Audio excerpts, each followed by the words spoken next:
Hey, you know what's pretty scary? Zombies. But you know what's scarier than zombies? Asian zombies. The Boneyard is a 1991 horror flick that I really like. It follows a detective and a psychic trying to uncover more evidence following the murder of 3 children that had been locked in the basement. Things quickly escalate because the kids aren't actually kids, they're fucking zombies. So, now, locked in a room with a suicidal woman, a cop, and a bunch of old men, they have to escape before they all get murdered by a bunch of goddamn zombies. I think a lot of what makes the movie, in my opinion, is the main character of Allie. She's very different from the prototypical horror protagonist you see in a lot of these movies, because not she's not a spry, young, active woman. She's a hurt, injured woman that's a little overweight. I think that adds a lot to her character and increases the stakes because she can't really fight back or run the same way anybody else can. I think that makes the movie more interesting. And I really like the more intimate depth we get with Allie's psychic abilities. There's this really harrowing scene where Allie has a nightmare regarding a dead child she discovered on one of her last cases, and the child's corpse comes back, and you think you know where it's going, but the corpse just hugs her. It doesn't do anything malicious or evil. I think that was a really poignant scene. I really like how it was done and filmed. Possibly the best aspect of the movie is the effects work.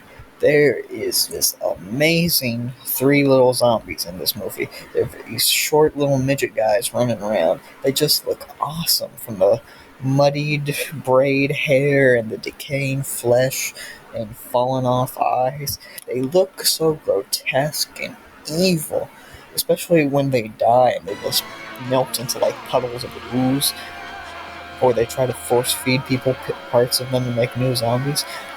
There's 2 other zombies in the movie, actually. A fucking giant killer poodle. Yes, you heard me right. A giant killer poodle that gets killed by a pipe bomb. And Mrs. Poopenplatz.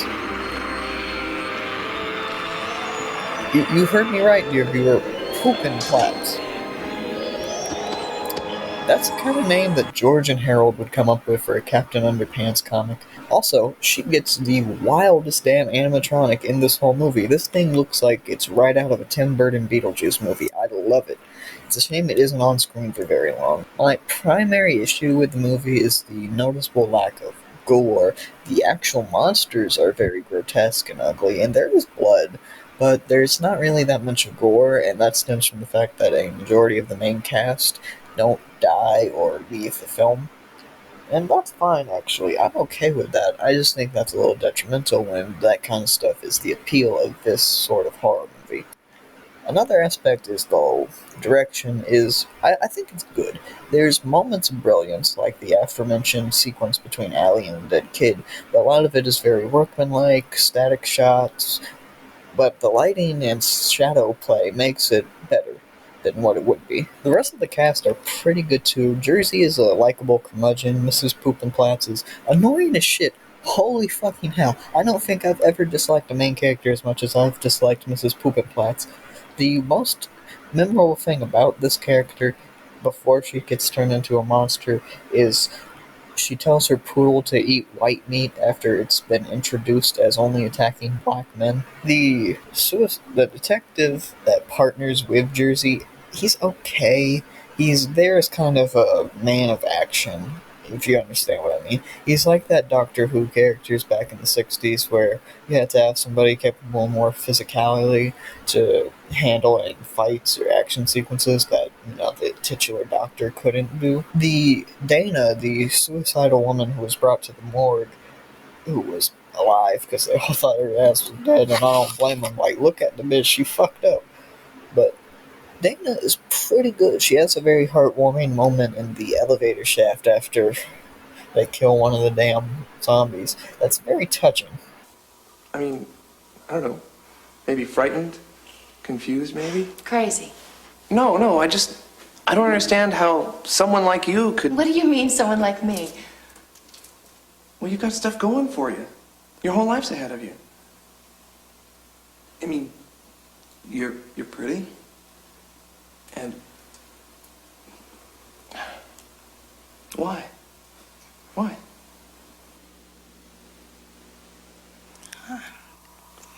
It's kind of hard to make sense of it now.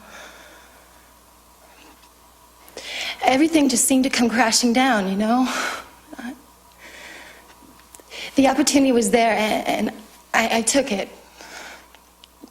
It was just a stupid, idiotic mistake. Hey, it's okay, really. No, it's not okay. I tried to kill myself, Gordon. I mean, I gave in to every little thing that reared its ugly head at me. I just let life fall apart on me. I always thought that I was better than that, stronger. But I wasn't. I just let it all go. Shit, I just let it go. There's always help.